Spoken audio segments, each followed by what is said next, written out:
tracing only began around an hour ago, and so I don't have any further details other than to say that there may be a connection here with Georgetown Primary School, but more details will come. So in all of the 45 people in Year 6 at Georgetown Primary School, we have resulted 28 of those, and 3 of those in total were positive. Across the islands, therefore, we have 7 different households which have people who are positive for COVID-19 disease, and these people are in different geographical locations, and the exposure to be common, and therefore we would say that our status as far as health organization is concerned is at community transmission at the lowest level of level 1. It is very reassuring to know that the progress of this child is good, the child is doing well. It's also reassuring to realize that our vaccinations are working, in that this essentially was going on without a lot of us knowing about it. I would like to reiterate that we'll follow the World Health Organization's guidance on contact tracing, and that only primary contacts of somebody who's positive will be asked to isolate it, and public health will give that advice and have given that advice directly to the people who need to do it, and nobody else needs to isolate. A direct contact would mean somebody living in the same household or somebody having immediate physical contact, such as a hug or a kiss, and then also, we all know, to be at less than 2 meters for more than 15 minutes with somebody. A lot of people have been tested as a result of the virtually open invitation at Georgetown Primary School that public health were able to achieve today, and I'm very grateful to the team for again springing into action, and I understand that they have swabbed over 600 people, and those results will gradually come in over the until tomorrow. That's really a report about these about today's business. Apart from to describe a little story, I mean, I've been in the United Kingdom now for the last 6 weeks, as many of you will have known, attending to a family matter. 6 weeks in a country where we know the Delta variant is quite widespread. And of course, I know about infection prevention and control, but I had my hair cut. Nobody was wearing masks when I had my hair cut. I went to the butcher's. I went to the baker's, I went to the supermarkets, I went to the pub, I went out to dinner with my friends, went to restaurants, and in most of these occasions when we were sitting talking, we weren't wearing masks. Every time I went to visit my parents, I did a lateral flow test the day before to make sure that I was okay before I went to visit them, and when I came back, I went into quarantine, and my PCR test was negative. So it is perfectly possible to lead a very good and full life in a country where there is COVID, provided that you're following the right rules to keep yourself safe. Thank you, Donna. Thank you very much, Dr. Lee. We now go to the Honourable Premier, Mr. Wayne Panton. Thank you very much, Donna, and thank you to everyone who has joined us this afternoon for this latest COVID update. Let me start by saying that this is obviously a very challenging time for the country, particularly for our people, our population who have not had to have these types of concerns for some time. But we knew that this day was going to come at some point where we do have COVID transmission in the community. We thought that it was going to be probably a month and a half from now, 2 months from now, rather than now. But here we are. I want to say, firstly, thank you to all of my colleagues, to the people from public health who have done an amazing job. We sort of reconvened late yesterday evening and went on into the wee hours of the morning. And they have worked very, very hard, done a fantastic job. They're reaching out to the parents of my My colleague, Minister Juliana, as the Education Minister, has done a great job with her team in terms of dealing with the parents of Georgetown Primary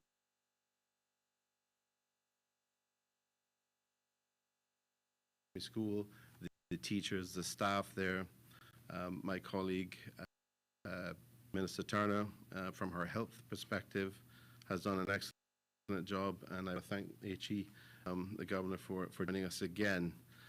I don't want to leave out anyone else, so let me say the program board as well has been an excellent source of advice, as they have always been, not just for this government, but for the former government as well. The collective effort that we are all seeking to put forward here is to manage our borders, manage this situation now to ensure the safety of our people, and in particular to do our best to ensure the safety of our children. We have a very high vaccination rate, but we need it. We know we need it to get higher, and as Dr. Lee has noted, we are clearly showing the benefits of the high level of vaccinations that we have. But we need to continue to push that, because, as we have said many times, that is the key to us, I feel, and it's entirely supported by the evidence and many of them in the medical community, that is the key to us being able to manage COVID in our community and provide safety for our children. So, as Dr. Lee noted, in terms of going by the WHO definition, we are in this low level of community transmission. But that, for us, at this point, effectively reflects, given that it is much earlier than anticipated, for us, I think it reflects a game changer. We have not had an opportunity, even though a lot of effort has been expended in terms of trying to engage with the public, educate people around the issues, get us out of this perspective that we have been in for some time, that we have complete safety. In order to move forward and reflecting the reality that someday this was going to be back, we needed to, and we need to have the time to be able to educate the people of the country and ensure that they understand all of the risks, what they have to do, and to work in the community and deal with their families and children. So this, for us at this point, is really a game changer. So, in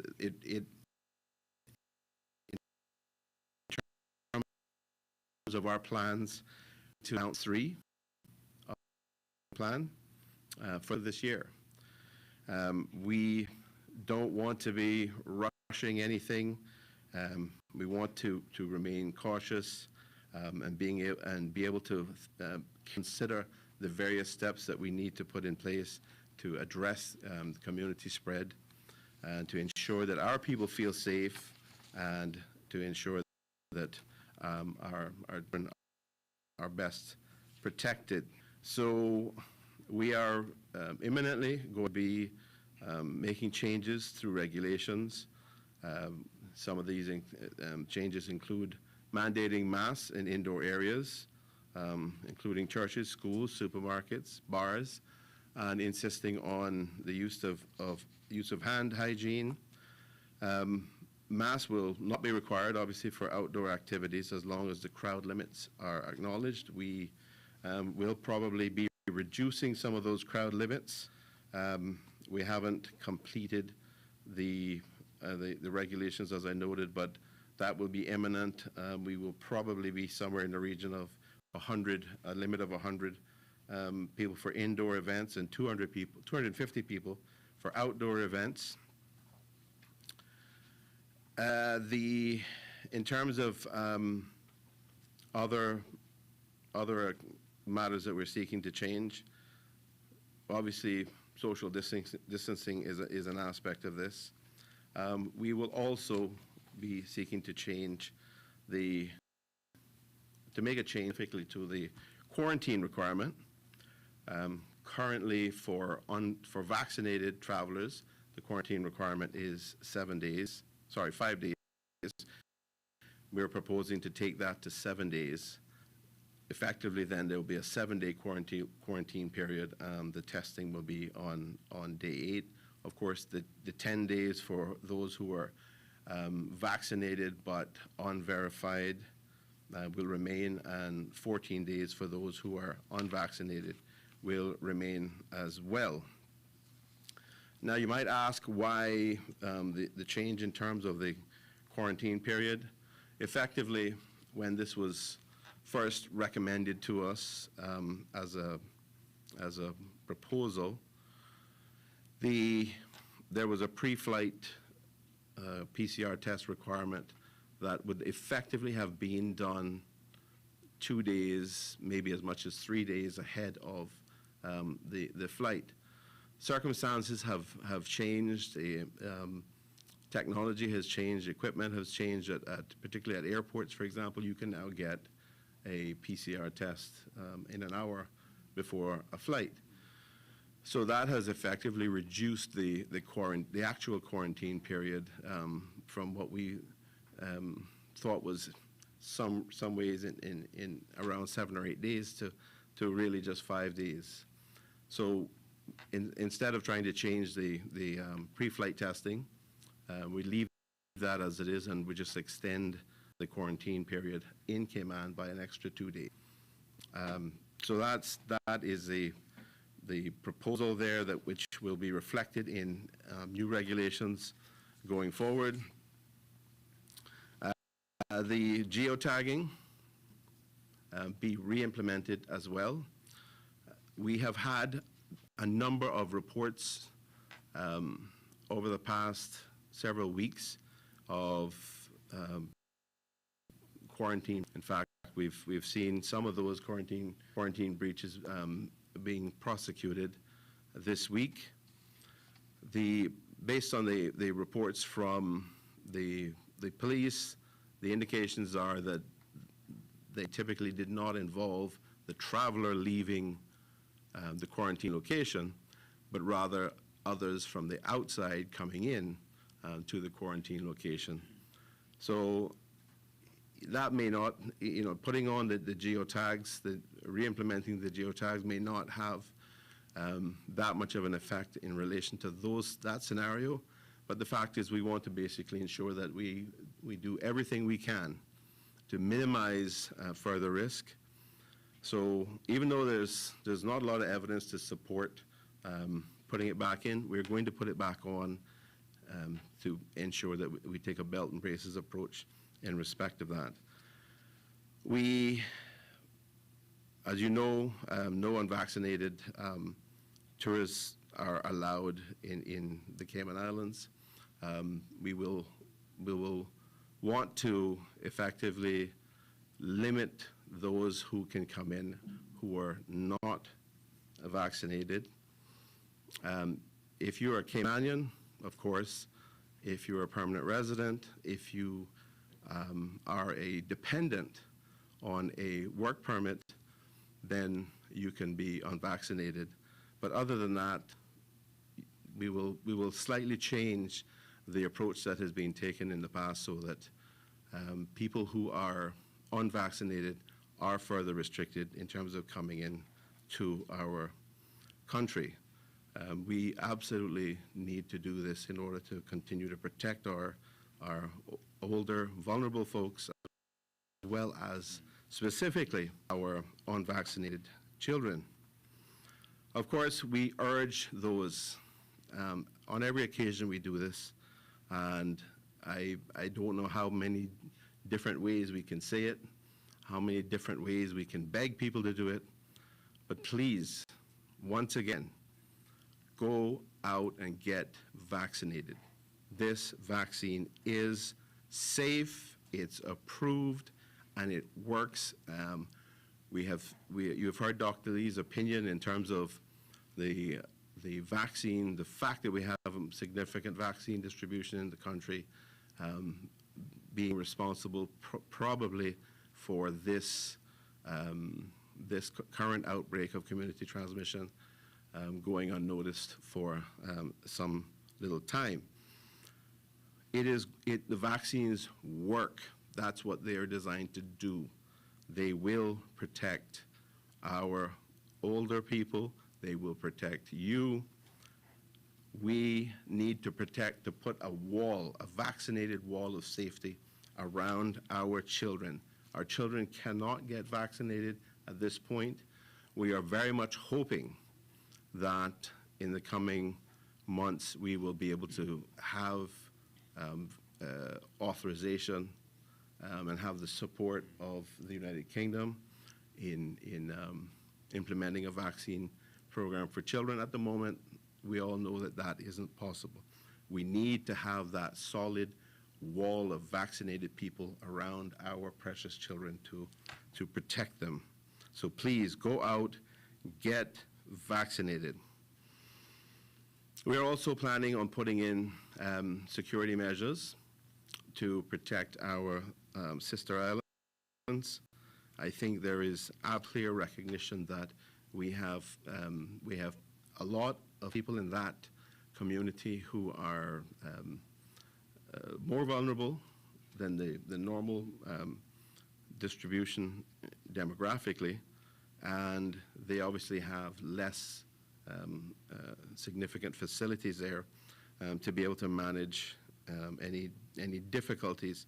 So we're proposing to put in place controls around that to further minimize the opportunity for any kind of community spread there.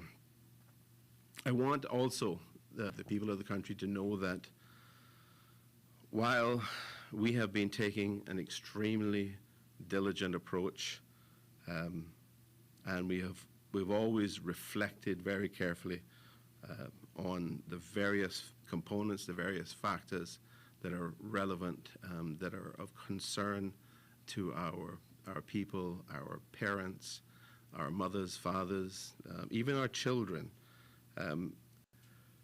I want you to know that we understand those the realities around that, and we are cognizant of those at all times. People probably know enough about me to know that I know, unfortunately, more than others, and thankfully that is a limited group in terms of company. But I know what it is to lose a child, and I want people to understand how much care and concern and how much diligence we reflect in everything we do in trying to ensure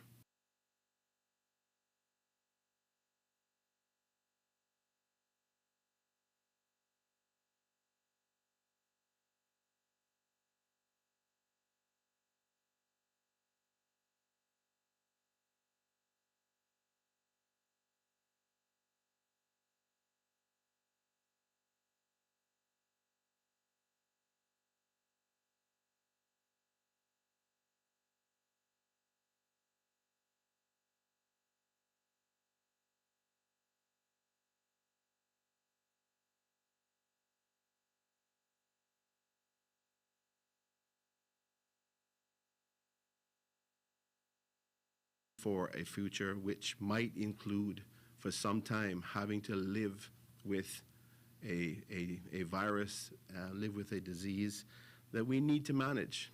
And we're not going to learn how to manage it by keeping the borders closed.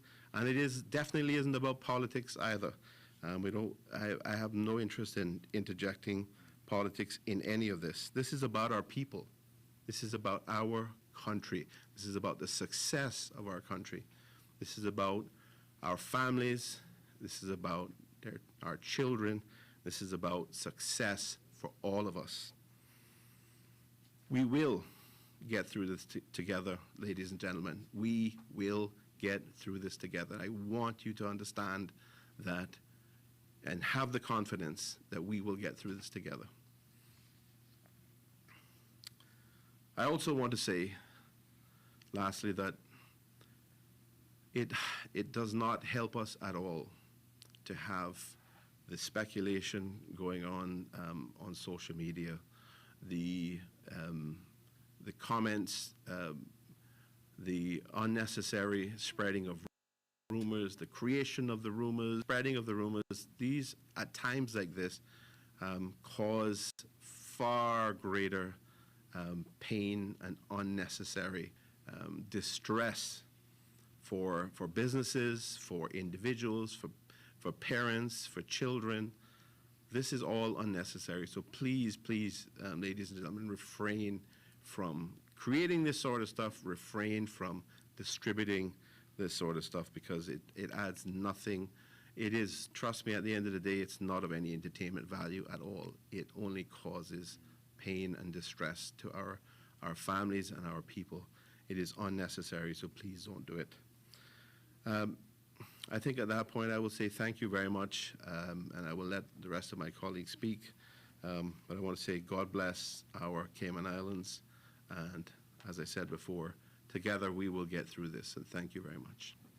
Thank you very much, Honourable Premier. Before we go to His Excellency, I would like to make an appeal to the Cayman public to encourage each and every one of you to go and get your vaccine if you're able to. I was hesitant for quite some time, and I decided to go for it last week, Thursday, and was accompanied by our Honourable Premier. If you're able to get the vaccine, I appeal to you to please go and be a part of the solution and not a part of the problem. Thank you, Donna. Your Excellency? No, thank you very much as well, Donna. Thank you very much. Let me first of all just thank the Premier. He thanked everybody else, but Premier, I want to thank you for everything you're doing at this incredibly difficult time. And I know you and I work very close together, and I know just what an incredibly caring, considerate human being you are, and you are putting in a huge effort, as all of your colleagues are, to handling this pandemic. I do recognise it's a time of stress and anxiety in our community. We've had an incredibly safe bubble for 18 months, and it doesn't quite feel like that just now. But we should remain calm, and I do believe we can take great comfort from the fact that our vaccination rates give us a lot of protection, one of the highest rates anywhere in the world.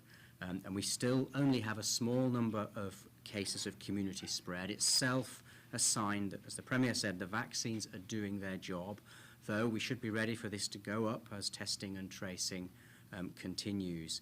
But we're a long way from having to go into any kind of lockdown. As the Premier also said earlier today, that isn't necessary. But we do need to learn to live with COVID.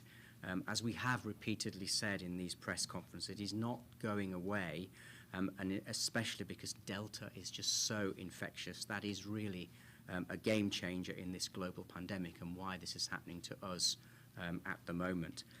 I know it is even more upsetting for everyone in the community to hear that children have tested positive for COVID. It must be an especially worrying time for their families.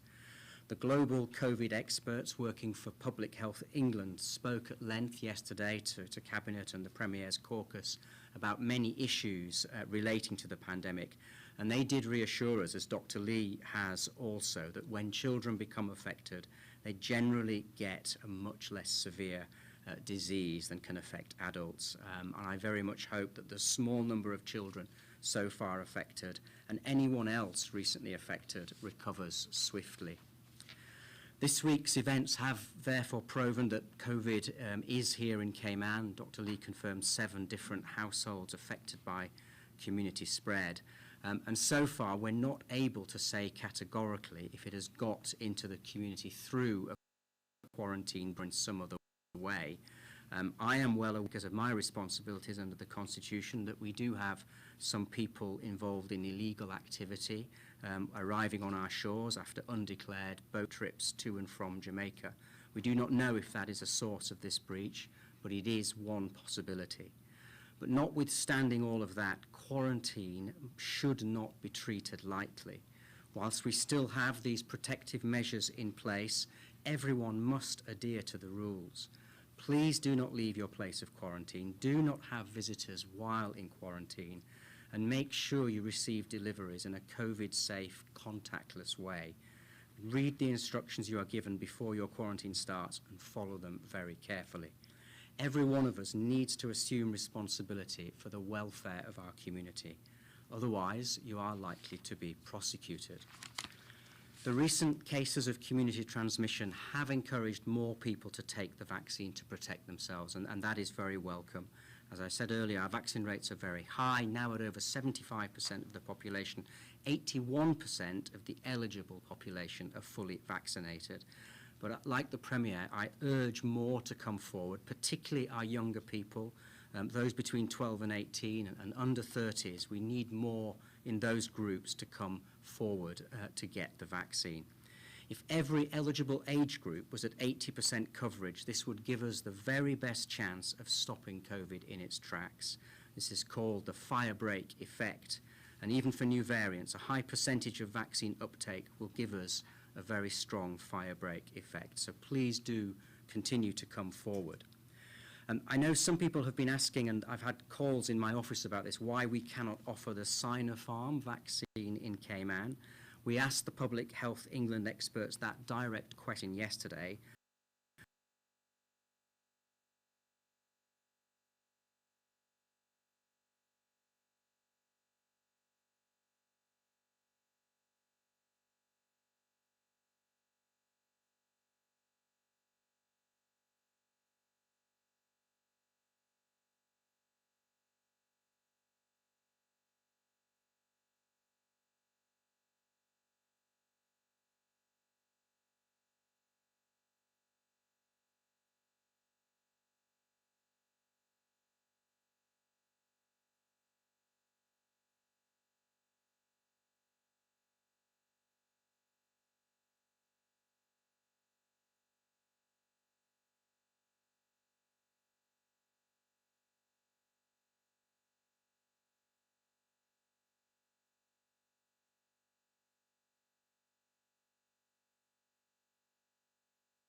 A strong place if we decide to go further in our reopening. But they did say that we do need to consider three things very carefully before doing so.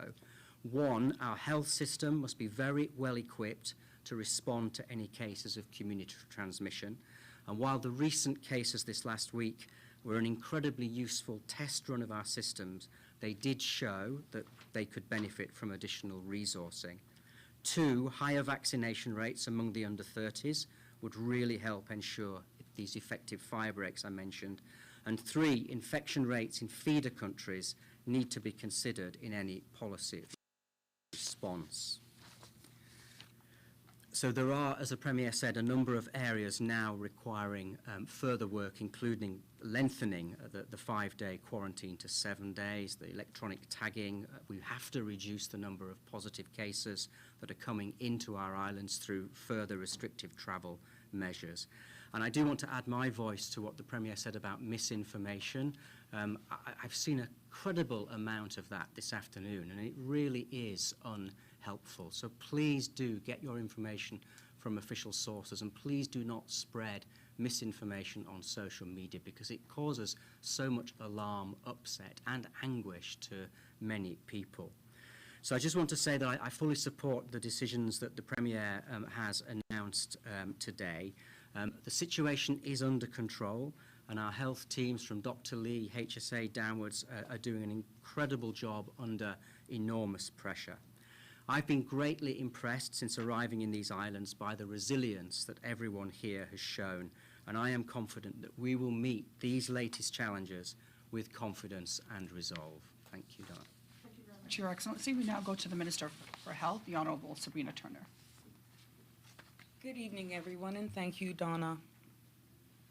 Today marks a day that I'm quite sure, sitting here in this seat amongst my colleagues and working into the wee hours of the morning, came with a lot to consider. As a mother, as a wife, as an aunt, I can only imagine the anxiousness and nervous many households right now are facing.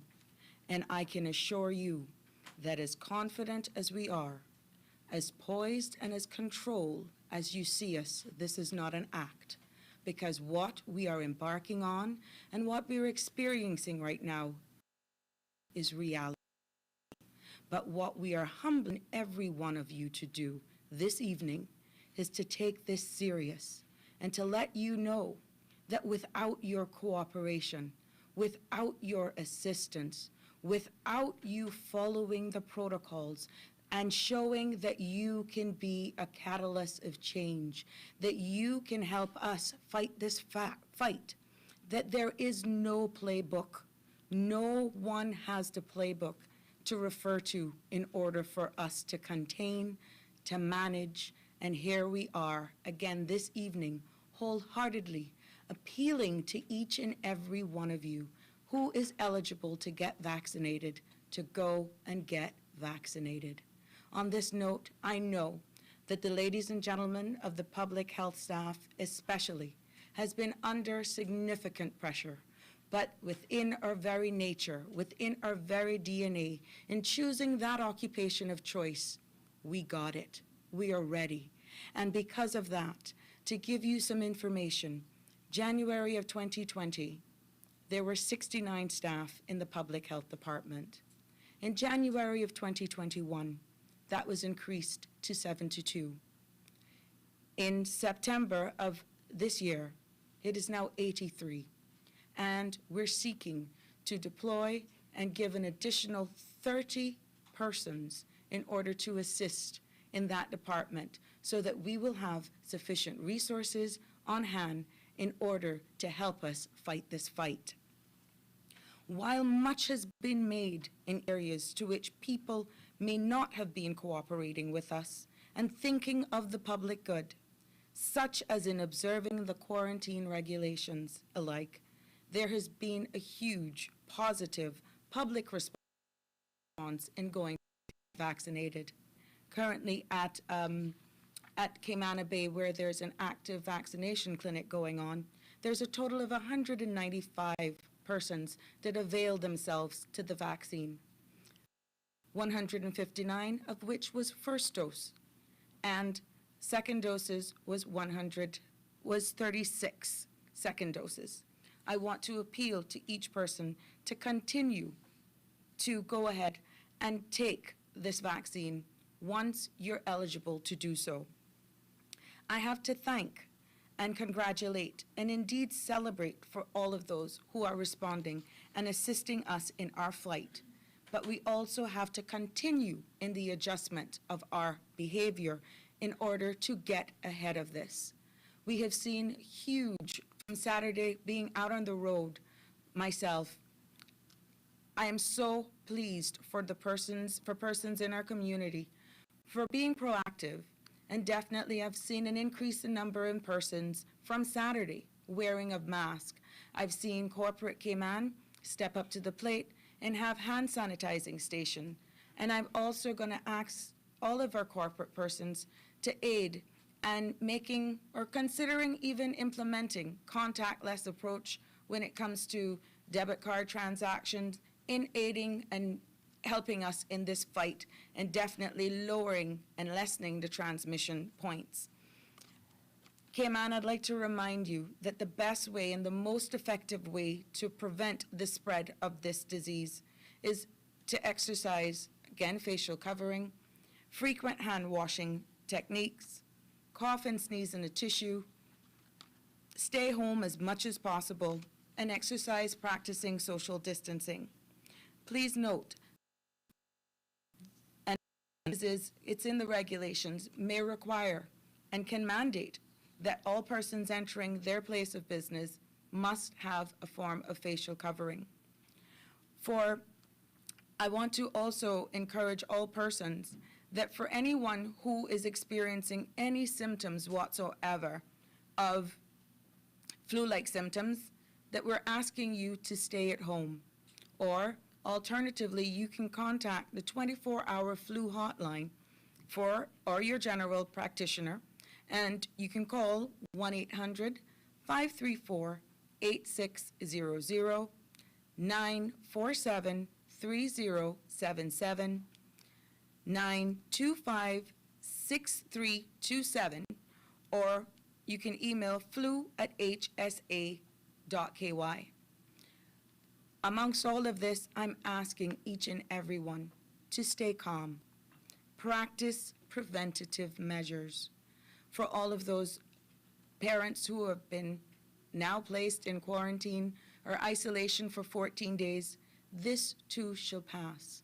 It is out of abundance of caution, but we also want to keep at the forefront and the importance of how important it is to have a healthy mental health. This is something that I do not take lightly, as my position allows me to look at this 360. And to help you manage, I'll quickly just give you 6 to 7 quick tips. Try to maintain perspective. Find a healthy balance in relation to media coverage. Ensure you have access to good quality information. Have conversations with your children and young people about COVID-19. Families, givers of children, and young people should discuss news virus with those in their care and in an open, frank, honest way. Try your best to relate facts without causing alarm and in a way that is appropriate for the children's age group and their temperament. It is vitally important to listen to any questions that your children may have. Let them know that they are safe and that it's normal for them to feel concern. We all share that. There's no age factor that goes with that. If you find that the media or the news is getting too much for them, then encourage them to limit their exposure. Try to maintain practical and a calm approach. Try not to make assumptions, and don't be afraid to seek support. It can also help to stay in touch with friends and family, eat a balanced diet, and stay physically active. Try to sleep well and avoid the abuse of alcohol, tobacco, and illicit drugs. Acknowledge feelings of distress and seek further professional support if required. If you are currently being treated for a mental health condition, it is critical that you stay on your treatment where possible. Stay in contact with your healthcare professional, counselor, and support groups. Overall, please remember that part of staying safe includes taking care, again, of our mental health.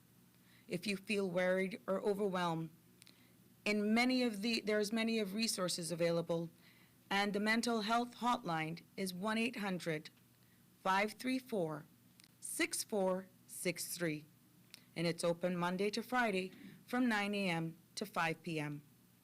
Finally, I must repeat that our best protective and preventative measure is to being vaccinated against COVID-19. Having this protection for yourself and for your eligible loved ones will surely give you the greatest peace of mind possible in these unsettling times.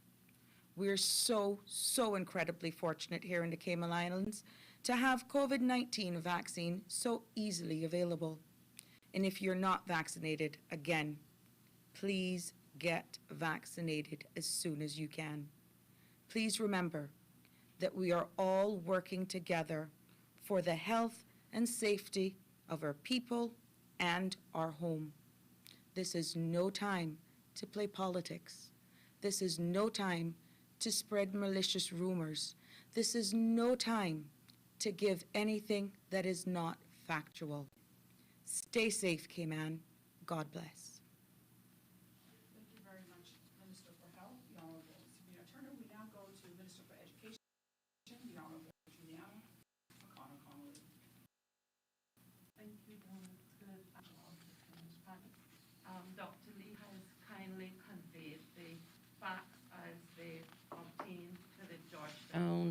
primary school.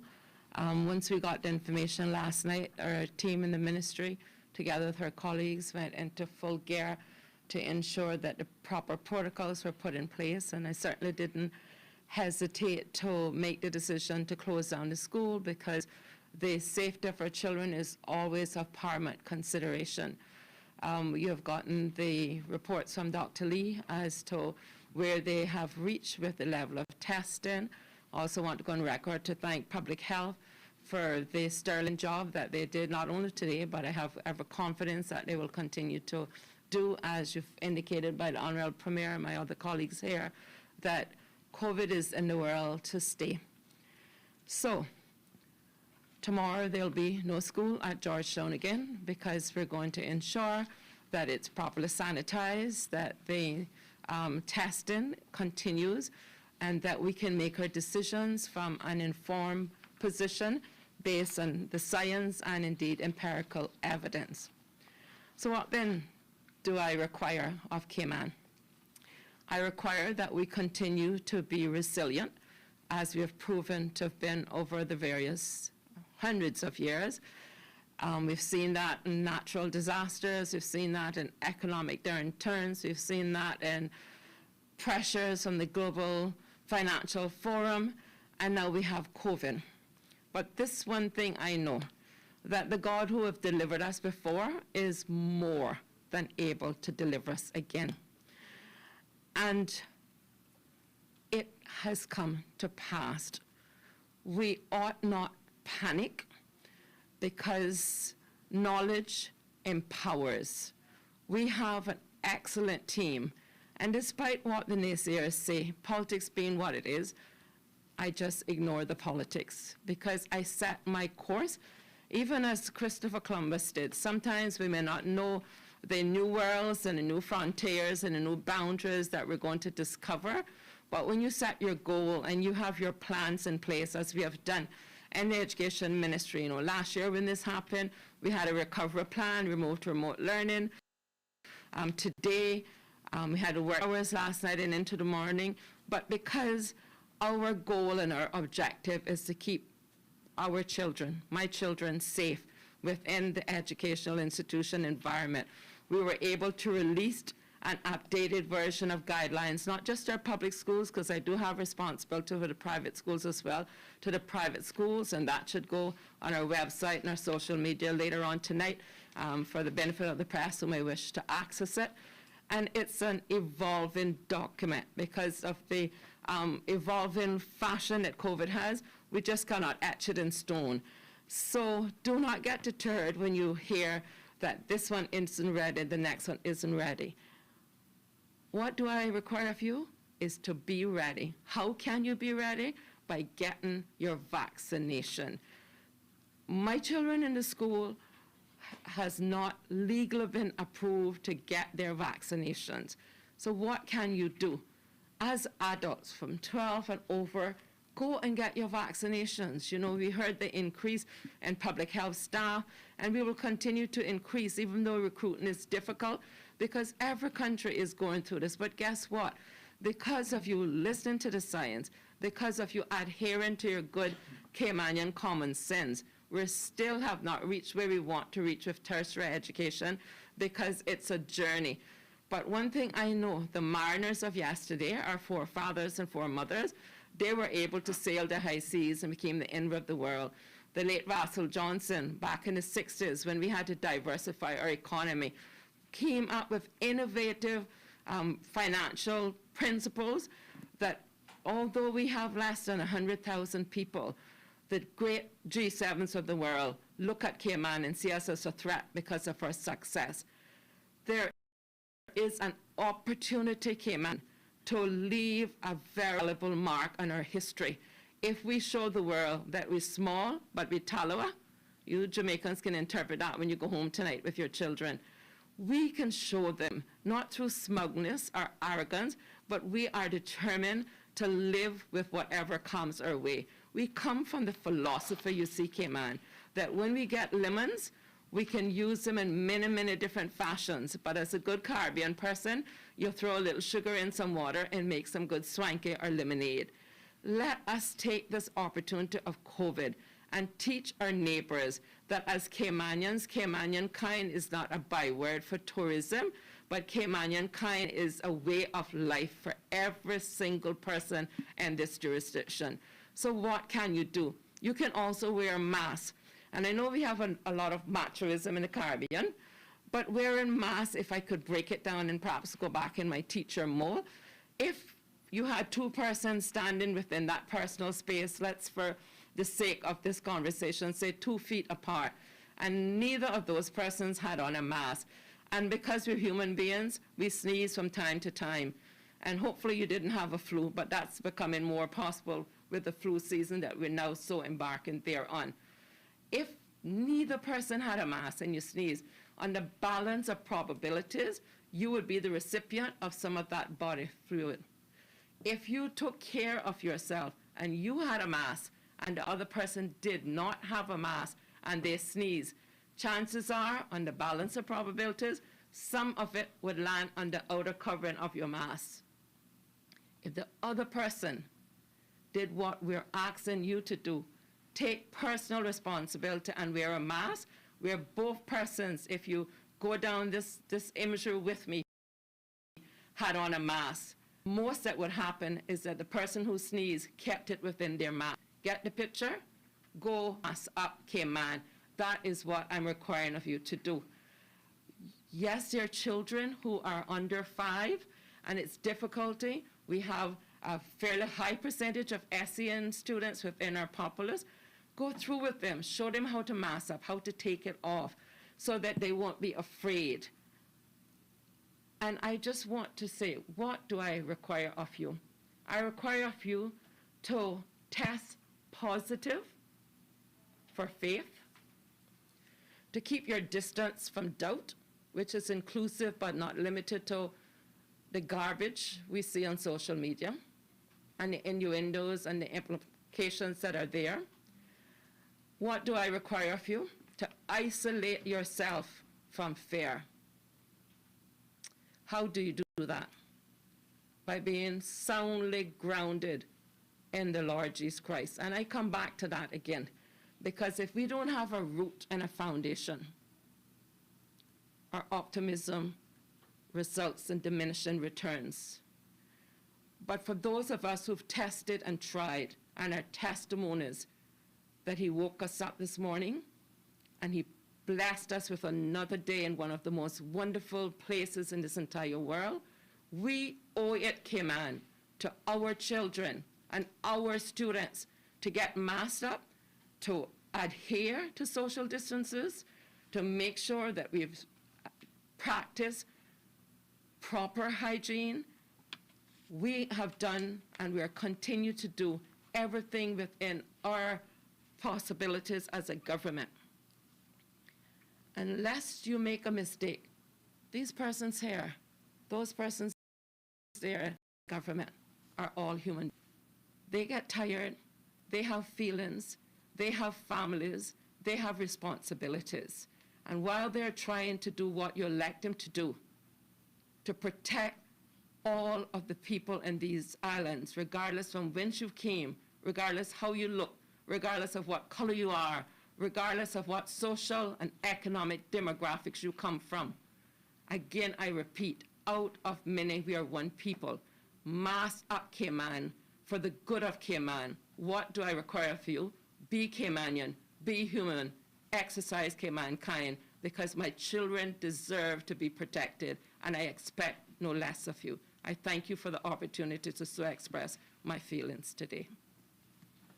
Thank you very much, Minister O'Connor-Connolly. I would like to apologize for the technical difficulties that we're experiencing at this moment. We're going to go to a short break so that we can reloop everything and be back with you in just a bit.